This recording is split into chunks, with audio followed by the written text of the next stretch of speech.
So when you think about bank security, what's the first thing that pops into your head?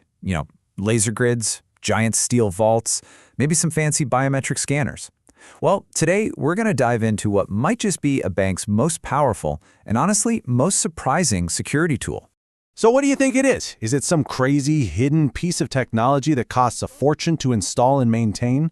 Nope. The answer isn't something you'd find in a Hollywood heist movie. Actually, it's way simpler, and in a lot of ways, much more powerful. Yeah, you heard that right. One of the most critical systems for keeping millions of dollars in cash safe is just a simple logbook. It's a whole system built not on complicated tech, but on pure, unshakable human accountability. Let's break down how it works. Okay, so this right here, this is the heart of the whole system, the physical register. I want you to think of it as an accountability engine. Its only job is to create a super clear, undeniable, and chronological record of who went where and when. It's all about creating an unbreakable paper trail. All right, so let's start at the first layer of security, the main cash handling area, the zone right behind the tellers. This area has its own very specific set of rules, and you guessed it, its own dedicated register. And the rules here are incredibly precise. So who actually has to put pen to paper before they can even step foot into this restricted area? You see the pattern here, right? If you're not part of the branch's daily cash team, you sign the book every single time. Auditors, bigwigs from head office, the IT guy, even security personnel, no exceptions. This makes sure there's a complete record of anyone who's not normally there being near the cash. Okay, so that makes sense for visitors. But what about the folks who are supposed to be there? The tellers, the branch manager. Surely they don't have to sign in and out all day long, do they? Well, the answer is it's complicated. And this is where the logic gets really smart. The system completely trusts authorized staff during their normal shift. But the second they need to get into the cash area outside of those hours, maybe they come in early, stay a bit late, or pop in on a day off, bam, they have to sign that register. The key takeaway is that the logbook is designed to track unusual access, even by the most trusted people. Now let's go a layer deeper. We're moving into the vault room itself. This is obviously a major step up in security, and as you'd probably expect, the rules get even more strict. At first, the list looks pretty familiar. Auditors, officials, maintenance staff, same deal. But look at that last point. That one is a total game changer.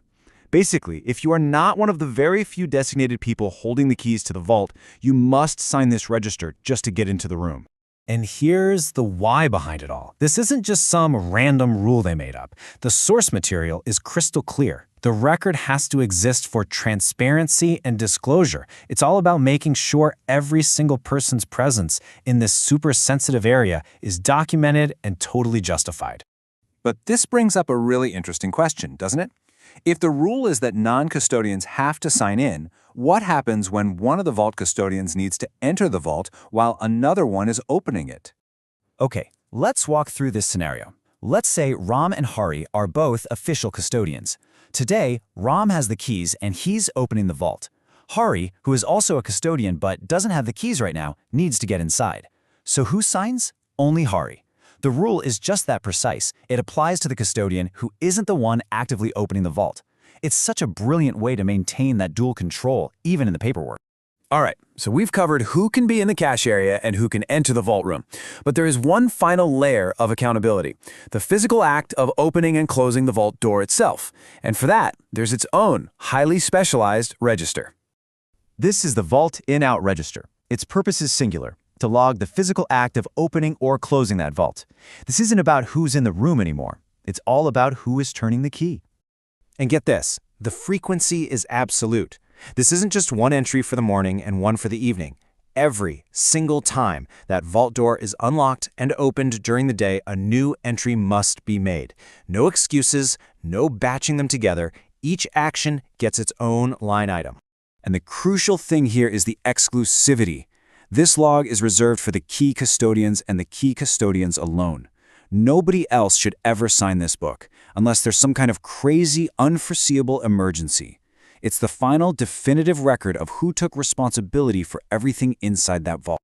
So now that we've broken down all these specific rules for all these different zones, let's just zoom out for a second. What's the big idea that ties all of this together? Well, it all boils down to a single powerful principle. It would be really easy to think of these logbooks as just a trap, a way to catch someone doing something wrong. But their main purpose is actually much more profound. It's not about punishment, it's about prevention. What this system is really designed to do is create an undeniable story written by hand of every important action that's taken. It's not some algorithm or a sensor. It's a person physically taking responsibility for their presence and their actions by signing their name. Accountability is literally built into the fabric of the daily routine. And that brings us right back to this core phrase, because it all makes sense now, doesn't it? It's not just about rules for one room, it's the philosophy for the entire operation. Every signature, every logbook, every single rule, it's all built to guarantee total transparency and disclosure. There are no secrets, because every